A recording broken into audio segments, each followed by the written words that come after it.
মুসলিম মানুহখিনিক বিশেষকৈ অত্যাচাৰ কৰা হৈ আছে, নোটিছ কৰা হৈ আছে। আজি হিমন্ত বিশ্ব শৰ্মা 26ৰ নিৰ্বাচনী বৈতৰণি পাৰ কৰাৰ কাৰণে একমাত্ৰ মুছলমানক টাৰ্গেট কৰা পৰিলক্ষিত হৈছে অসমত। গতিকে আমি মুছলিম ছাত্ৰ সন্থাই বিচাৰিছোঁ যেন আজি নিৰ্বাচন আয়োগ সম্পূৰ্ণ নিকা হ'ব লাগে, ইয়াত কোনো ত্ৰুটিপূৰ্ণ হ'ব নালাগে। আজি য'ত গণতন্ত্ৰত আমি বিশ্বাসী, ভাৰত যিহেতু ধৰ্মনিৰপেক্ষ ৰাষ্ট্ৰ আৰু সম্পূৰ্ণ গণতান্ত্ৰিক দেশ এখন, ইয়াত যদি সংবিধানৰ বিৰুদ্ধে কাম কৰা হয় ইয়াৰ কোনো পধ্যে গ্ৰহণযোগ্য নহয়। আজি দেখা গৈছে যেন একমাত্ৰ NRCত যেনেকৈ হিয়াৰিং হৈছিলে, NRCত যেনেকৈ কমপ্লেইন হৈছিলে, ঠিক তেনেকৈ SRতো কমপ্লেইন অবজেকশ্যন কৰি মানুহখিনিক যি হাৰাশাস্তি কৰাৰ এটা প্ৰচেষ্টা অসমত চলাই আছে, সেয়া কিন্তু গৰিহণাৰ যোগ্য। আজি যিসকল অভিযোগ কৰি আছে, ভুৱা অভিযোগকাৰী, তেওঁলোকৰ না কোনো ঠিকনা আছে না কিবা আছে। বহুত অভিযোগকাৰী তেওঁলোকে নিজে গম নাপায় যেন তেওঁলোকৰ নামত এটা অভিযোগ কৰা হৈছে বা কোনোবা মানুহৰ এগেইনষ্টত তেওঁলোকে অভিযোগ কৰিছে। গতিকে এনেকুৱা ভুৱা অভিযোগকাৰীৰ বিৰুদ্ধে নীতিগত আইনগত ব্যৱস্থা ল'বলৈ আমি মোচাই দাবী উত্থাপন কৰিছোঁ।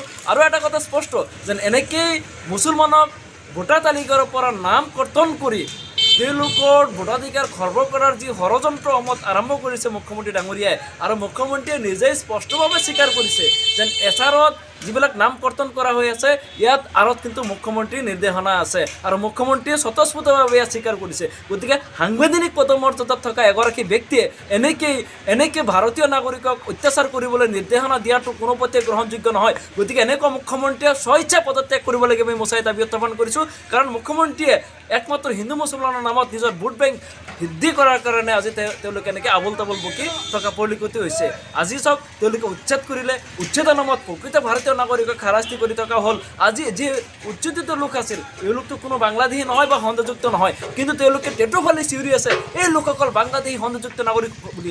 আমি মোচাই চেলেঞ্জ কৰিছোঁ মুখ্যমন্ত্ৰীৰ লগত, যদি এজনো বাংলাদেশী ওলাই দিব পাৰে আমি স্বইচ্ছাই যি আমাৰ সত্তা মই মোচাৰ মজিয়া ত্যাগ কৰিম। কাৰণ ইয়াত থকা কোনো এজন মানুহেই বাংলাদেশী নহয় বা সংযুক্ত নাগৰিক নহয়, তেওঁলোকে প্ৰকৃতিত ভাৰতীয় নাগৰিক। তেওঁলোক ভূমিহীন গৰাখহনীয়া তাণ্ডৱৰ ফলত নিজৰ মাটি বেটি হেৰুৱাই আজি তেওঁলোকে চৰকাৰী মাটিত আশ্ৰয় লৈ আছিলে। গতিকে এই ভূমিহীন মানুহখিনিক ভূমি বৰ্তা প্ৰদান কৰাটো নৈতিক দায়িত্ব আছিল মুখ্যমন্ত্ৰীৰ। তাৰপিছত তেওঁলোকে উচ্ছেদ কৰক, আমি উচ্ছেদৰ বিৰুদ্ধে নহয়, কিন্তু উচ্ছেদৰ নামত এনেকৈ মুছলমানক বাৰে বাৰ অত্যাচাৰ কৰাটো কোনো পধ্যে গ্ৰহণযোগ্য নহয়। মুছলমানৰ ওপৰত যদি এনেকৈ অত্যাচাৰ বন্ধ নকৰে মুছলিম ছাত্ৰ সন্থাই গোটেই সমজুৰি জংগী আন্দোলন গঢ়ি তুলিবলৈ বাধ্য হ'ব।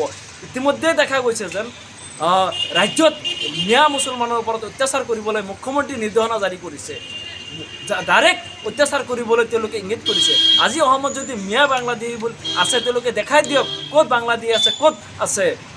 গতিকে অসম চুক্তিমতে বাংলাদেশী বিতৰণ কৰক, তাত মোচাই পূৰ্ণ সমৰ্থন কৰিব। কিন্তু এনেকেই উজনিত একাংশ দল সংগঠনৰ নেতৃত্বই মিয়া খেদা নামত প্ৰকৃত ভাৰতীয় নাগৰিকক অত্যাচাৰ কৰিব, সেয়া কিন্তু কোনো পধ্যে গ্ৰহণযোগ্য নহয়। এইসকলক যদি মুখ্যমন্ত্ৰী নাকি নলগায় পৰৱৰ্তী পৰ্যায়ত অসমত কোনো ধৰণৰ অপ্ৰীতিকৰ ঘটনা হয় তাৰ কাৰণে কিন্তু জগৰীয়া হ'ব মুখ্যমন্ত্ৰী। গতিকে আমি আহ্বান জনাইছোঁ এনেকেই হিন্দু মুছলমানৰ নামত বিভেদ সৃষ্টি নকৰি বাতিদবুত বজাই ৰখাৰ বাবে মোচাই আহ্বান জনাইছোঁ।